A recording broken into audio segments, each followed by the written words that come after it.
Muito bem, pessoal. Dando continuidade na nossa aula, olha só, na aula anterior eu passei para vocês uma atividade que é uma atividade que vai envolver um cadastro de produtos, valores, quantidade, listagem, etc. É o famoso CRUD. Nessa atividade tem um detalhe. Eu quero que você cadastre os produtos em reais, porém com a opção de mostrar na listagem o valor em dólares. De que jeito? Assim, por exemplo, ID 10, boné, quantidade 30, valor 50, na frente, 5 dólares, 50 reais, 5 dólares. Nós estamos levando em consideração o dólar a 5 reais. É só fazer a regra de 3, a conversão de reais para dólares. Porém, qual é o valor do dólar? Eu não quero que você coloque hard coded, codificado lá, hard coded, lá no código, o valor do dólar. Por quê? Daqui um minuto ele mudou, 5 amanhã é o valor diferente, etc. Eu preciso que esse dólar seja consultado. Como que nós fazemos isso? Se você trabalha numa empresa e todos os dias precisa atualizar alguma coisa, o que você faz é abrir o www.bancocentraldobrasil.gov.br. Ele vai abrir o site do Banco do Brasil, aonde você tem o valor do dólar atualizado em tempo real. O que eu fiz num curso de Linux que eu trabalhei? O que a gente fazia? Eu utilizava um comando do Linux, que é o comando wget. Eu vim aqui nesse site, numa página que tinha o valor do dólar, wget, baixava esse arquivo .html, utilizando grep, cut, etc., eu conseguia reduzir ao valor do dólar. Pegava aquele valor e depois atualizava num banco. A gente fez isso num curso de Linux, porque no Linux você tem o comando grep, tá? Que você pode buscar essa informação. O que pode ser feito? Né? Lembrando o seguinte, nós temos um problema para resolver que é pegar o valor do dólar. Nós podemos utilizar uma biblioteca do Python chamada Beautiful Soup. O que essa biblioteca faz? Ela é uma biblioteca que pega o seu documento HTML e representa de uma forma de árvore. Você pode navegar de forma hierárquica e buscar informações, tá? Vamos ver se eu tenho aqui um exemplo de código só para mostrar para vocês. Aqui, no próprio Tutorials Point que eu estava lendo. Então vamos pegar aqui um exemplo, Soap in the Page. Aqui, eu importo a biblioteca, abro a página HTML, dou um beautify nela e aí eu consigo navegar nisso daí, Navigation by Tags, por exemplo. Aqui tem um exemplo de HTML, eu abro, né, esse arquivo, eu consigo lá soap.head, eu pego qual é o head da página, pego o título, né, o body, eu pego todas as tags que eu posso puxar todos os links existentes nessa página e por aí vai. Desse jeito que é possível de fazer eu pretendo até fazer um exemplo com vocês, só que existem maneiras mais simples de fazer isso. Nós utilizamos o Beautiful Soup para fazer web scraping. O que é web scraping? É eu montar um script que vai lá na Wikipedia, varre as páginas e traz informações. Se utiliza muito web scraping junto com data mining, com business intelligence. Nós vamos fazer alguns exemplos com o Jupyter Notebook, Python, para poder pegar informações na Wikipedia lá de filmes e catalogar, montar uma tabela disso daí, tá? Não é o que nós faremos hoje, nesse exemplo do dólar. Por quê? Existem maneiras mais elegantes de se fazer essa solução. Resolve com Beautiful Soup? Sim. Mas se eu tenho uma maneira mais fácil, vou fazer da maneira mais fácil. Nós vamos utilizar uma API. Application Programming Interface.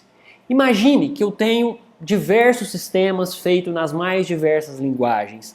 Porém, o meu sistema que foi desenvolvido em .NET, eu preciso me comunicar com o sistema ERP central que é feito em Java. Como é que um vai falar com o outro?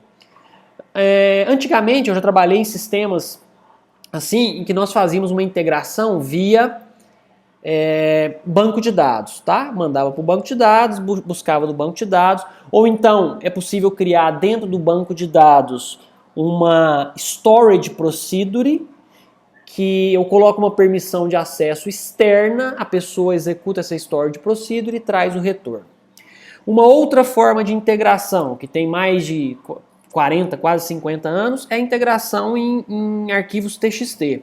Formatos como CSV, Comma Separated Value, Tab Separated Value, ou então arquivos delimitados por qualquer outro caractere, seja vírgula, né, comma Separated Value, Tab Separated Value, ou então ponto e vírgula, né, que é semicolon, eu quase falei semivírgula agora, né, do inglês, semicolon, separado por tab, ou também existe um outro formato de arquivo TXT, aonde as informações chegavam por colunas. Por exemplo, a coluna 0, eu inicio o nome da pessoa, e esse nome pode ter 80 caracteres, então na coluna 81 eu começo o endereço.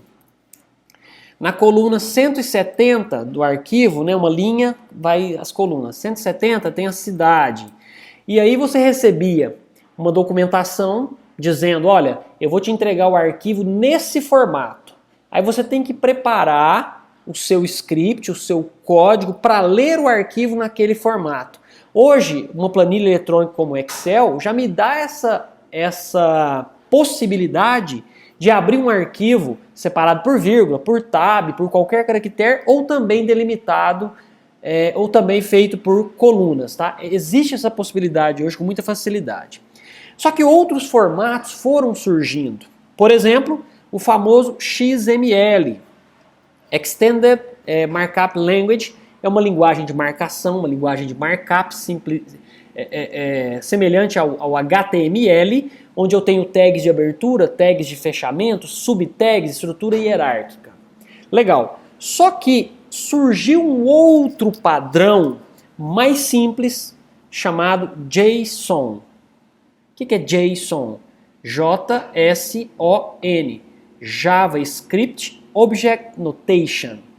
É uma notação de objeto padrão do JavaScript. Então você não precisa ter um reader, um parser XML para realizar aquilo ali. Qualquer navegador com JavaScript consegue ler de forma nativa. Tá? E esse formato de dados ele é muito prático. Ele ocupa menos espaço que o XML, é hierarquizado, é organizado do mesmo jeito, é formato texto, e eu consigo representar em JSON, e assim também como XML, documentos complexos envolvendo hierarquia, envolvendo pai, né, filho, né? Você tem ali uma estrutura pai, uma estrutura filha, uma estrutura neta, por exemplo. Você pode representar de forma muito fácil.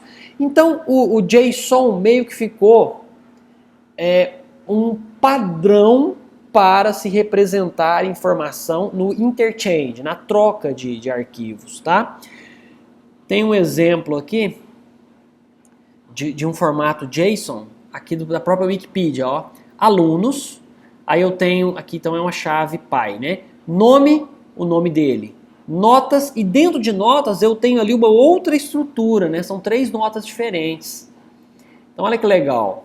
Nota 1, nota 2, nota 3. Então isso aqui é um formato. Aqui eu tenho um outro chamado menu. Ele tem aqui chave, valor, ID file, value file, pop-up, subitem, menu item, subitens, value new, on click, o que vai executar. Value open, on click, o que vai executar. Então eu consigo representar de uma forma legal. Isso aqui representado em XML está assim, tá? No JavaScript você pode usar um padrão, tá? Aqui de abertura. Não é o nosso caso, só para você conhecer. Legal. Então eu já sei que o API é um formato, o JSON é um formato. Só que eu tenho que ter alguém para me fornecer uma informação. Essa informação, no caso que eu quero, é o valor do dólar. Então existem APIs para fazer isso. Existem empresas que prestam serviço, te cobram uma mensalidade para te fornecer em tempo real cotação da bolsa de valores, valor de qualquer moeda, etc. Só que existem também serviços gratuitos. Você tem APIs hoje para se comunicar com o Twitter, a API para falar com o GitHub. É possível montar em Python um script que vai lá no GitHub do professor Tiago e traz todos os repositórios, o nome o nome dos repositórios e o endereço de cada um deles e mostra na tela. O que eu fiz foi pesquisar na internet uma API que me fornecesse o valor do dólar. Legal! Eu encontrei uma muito simples, brasileira, que se chama Awesome API. Awesome API. APIs gratuitas. Não sei por quanto tempo vai ficar gratuita, é um serviço grátis, não tem muito detalhe da empresa que presta o serviço. Eu tenho simplesmente aqui uma documentação feita no Gitbook e só. E eu tenho duas APIs. Eu tenho uma API de CEP e uma API de cotações de moedas.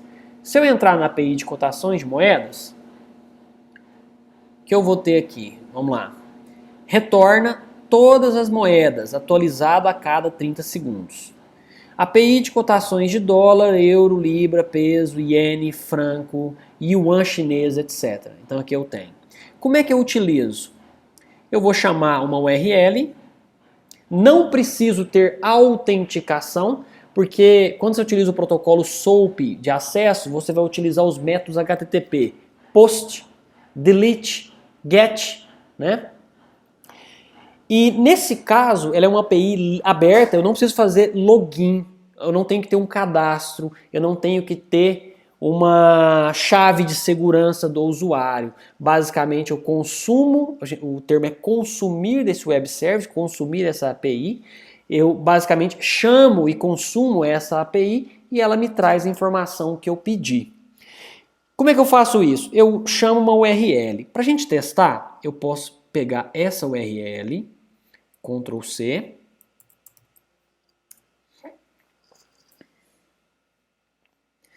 me trouxe uma informação aqui, ó, coin not exists. Ele chamou, trouxe um retorno. Eu já percebo que é uma informação JSON, que eu tenho inclusive aqui raw data e headers. Tem aqui os cabeçalhos. Então aqui no JSON, está falando que a moeda não existe. Então vamos lá, vamos voltar aqui.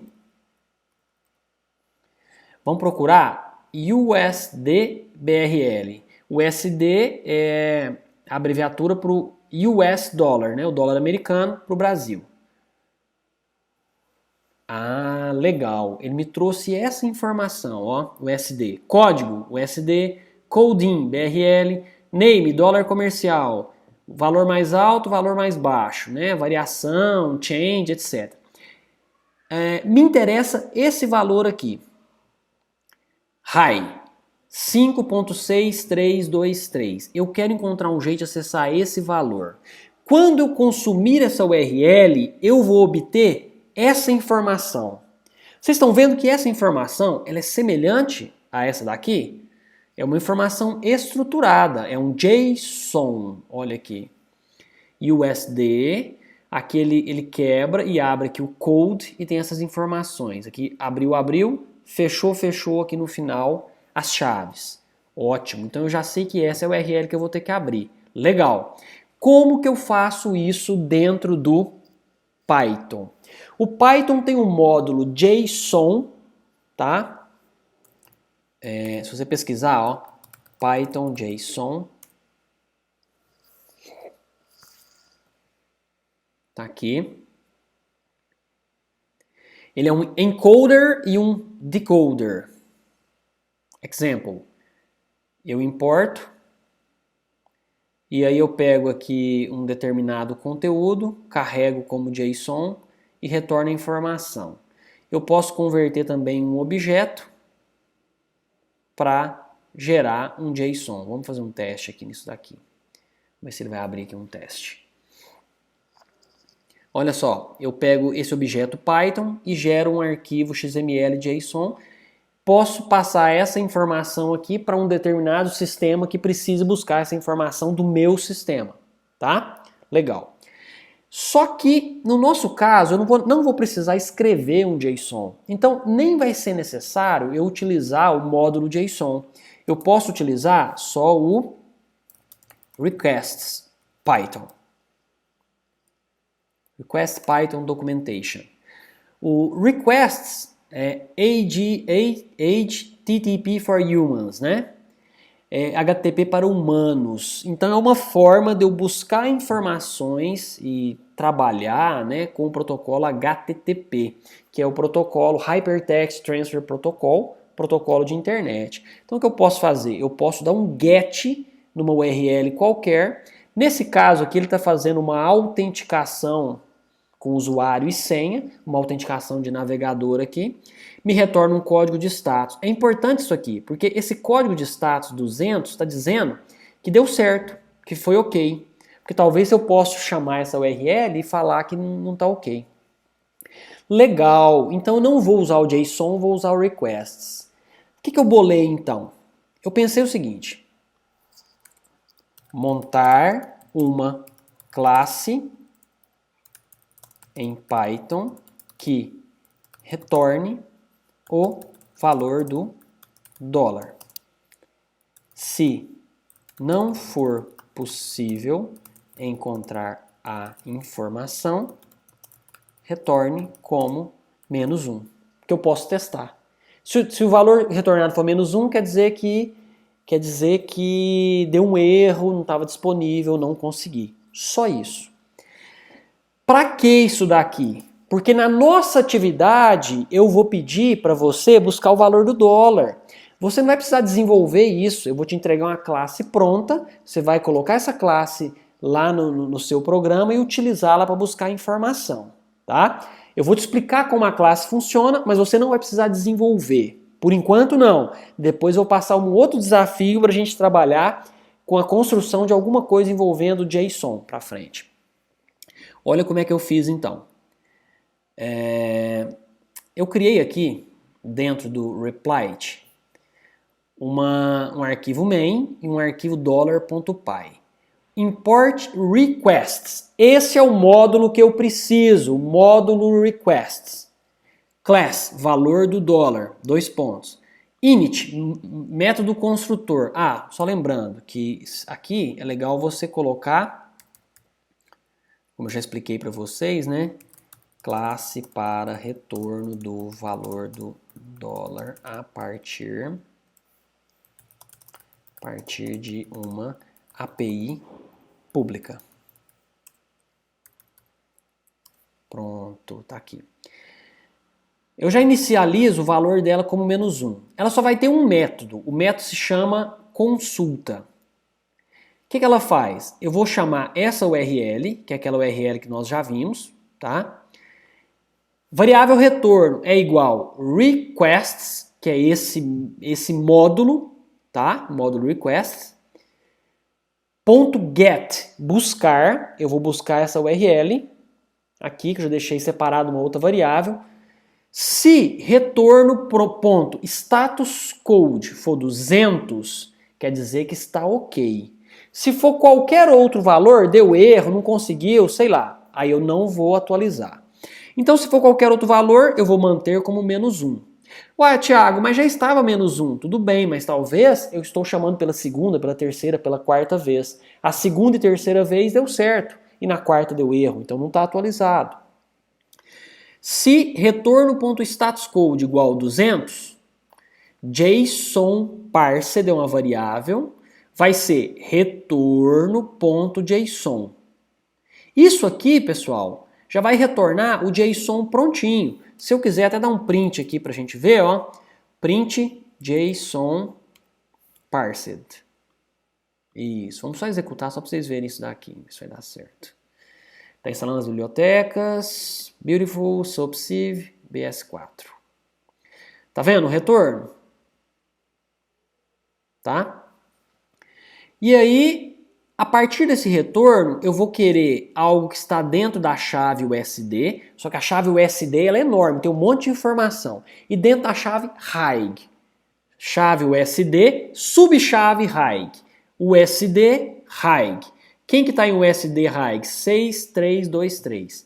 Vou pegar esse retorno e jogar dentro de valor, que é um atributo ou uma variável da classe valor do dólar. Ela é protegida, protected? Não. Por quê? Ela não tem underline, underline, não é isso? Então ela pode ser acessada de fora. Está aqui a minha classe. Vamos lá, main.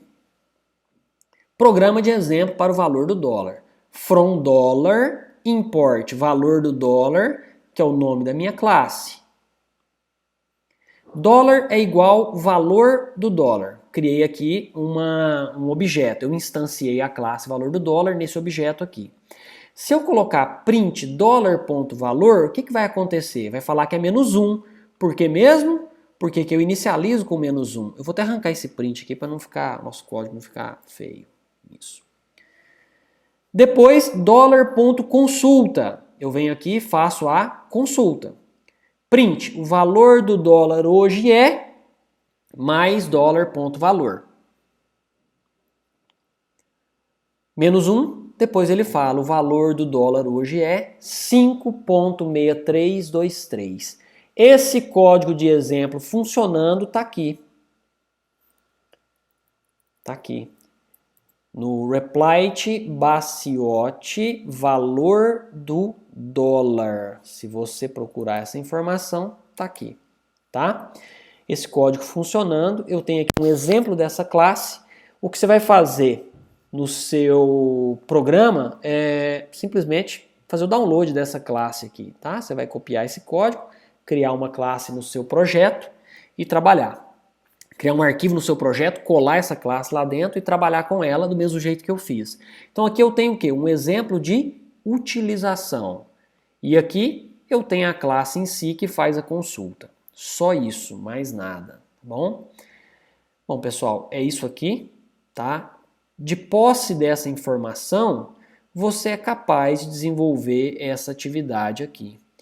Na hora de você fazer a listagem, você já tem como buscar o valor do dólar. Você vai buscar o valor do dólar nessa classe, vai mostrar lá em cima a mensagem e fazer as conversões devidas, tá? O que nós fizemos então nessa aula foi construir uma classe em Python que consumisse uma API de consulta ao valor do dólar. Pronto, só isso, tá? É isso aí, nós continuamos na próxima aula.